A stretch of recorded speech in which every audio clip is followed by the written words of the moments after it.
I can't tell them why they're backing him against the club that they've supported for however long they have. You support the club first. It's club first, players second, sorry. And Man United have had some famous players down the years. And I mean down the years, you know what I mean? I mean, there's nothing worse than jumping in the crowd, is there, when you're a footballer? We laud it over one player that did that still, you know what I mean? So he won't lose the fact that he was a legend and a great at the club, but you don't do this to the club that's paying your wages, especially when they're paying you bigger wages than any other getting in the league. Yeah. I mean, look, for someone who's so mad on legacy, you know, Ronaldo, he wants his legacy to last forever, and it will. But this is going to put a stain on it at Manchester United, and just the kind of the mannerism of the interview and the way he handled it and the way he spoke and kind of sort of like very self-indulgent kind of gives you an insight into him as a person, as a character. It kind of puts you off him a little bit. Yeah, and I think when you do look at the records and the stats, they're all personal stats. Yes, he's won things as a team, and he should remember that some of the teammates he's come out and slagged off lately helped him win some of them trophies and score some of them goals that have made him what he is. Mm-hmm. So you've got to remember that. But, I mean, no disrespect to you guys in the media, but yeah, they have taken his portrait down at the ground today. But that's because there's a World Cup final there this weekend, so there's a new banner going up anyway. So all of that was due to come down this week anyway. So it's just ironic that this has come out and today they're taking a picture down that's got his face on it. But so when Andy, I'm kind of just speaking to callers and, you know, watching social media come in and just listening to or watching some stuff come out. I just wonder whether there is an element of what I've said about the fact that his head is not quite in the right place. That he hasn't thought this one through completely for the reasons that I've just outlined. You know, trying to face up to the fact that. The big one was what you said, Jason. He's had advisors everywhere he's gone for every boot deal, every watch deal, every transfer, everything. Mm-hmm. And you're not telling me he's done this interview for free?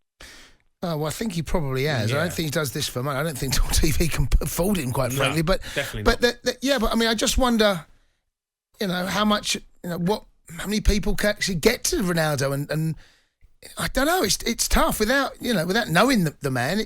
I just looking at just speaking to a couple of callers. I just wonder, and having thinking about what we're saying. I just wonder whether there is a part of him that isn't prepared to accept right now that Ten Hag is wrong. Sorry, Ten Hag is right and he's wrong. I don't think he can accept that right now. No, he can't. And I mean, there's one or two other things that have come out.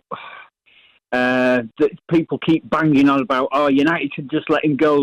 Well, the second best show to your show every night of the week is the one on a Sunday night, the Europe Express. Yeah, brilliant. Yeah. And they've said every week that he's available on a free transfer. Mm-hmm.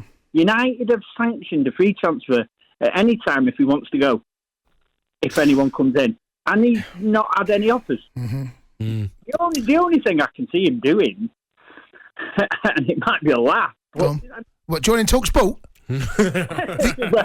Would you listen? Would you listen, Andy, if he was on the Sports Bar next week? No. Have to make some tweets for you guys. Imagine Big Al and Ronnie. Andy, thanks for your call. Let's go to Daniel, who's a Man United fan. Right, Daniel? Hello, you all right? Yeah, good, Dan. What do you make of it?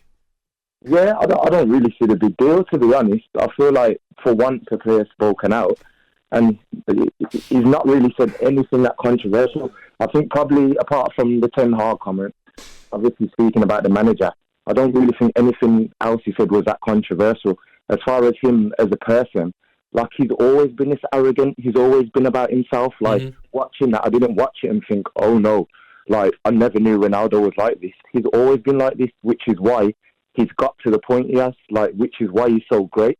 And I think some of his point was if there were other players that were a bit more focused on themselves, a bit more focused on getting the best out of themselves, they'd be where he is. So the comment about him not being a likeable person. Yeah, I mean, that's unrealistic, Daniel. You know, yes, he's worked hard to get where he is and stay there, right? But he's like I said, he is like Superman, really. And there aren't many players in the planet that have ever been as gifted. Yes, he's worked hard. You don't get to do what he's done. And he looks after himself. And maybe he's one of those you look at and say, no one works as hard as him. Because he's not as naturally gifted as Messi. Messi is just naturally gifted. Yeah. Right? Yeah. But he's had to... He's got absolutely everything out of his career, because he's been dedicated to his career from as soon as he could walk. He looks after his body. Was he not one of the first that got chefs in? Yeah, of course. Listen, he set the benchmark of but that's being what I'm a saying. professional. He's almost a superhuman footballer, Yes. isn't he? He's no one has But done. But that doesn't give you the right to come out and absolutely slaughter your football club and your manager and your players and the young players. But like I said, when you used to be able to fly and you can't fly anymore, I think that's part of it. He's finding it incredibly difficult to accept that. The Sports Bar with Jamie O'Hara and Jason Cundy. Monday to Thursday nights from 10 on AM, on DAB, via the talkSPORT app and on your smart speaker. talkSPORT.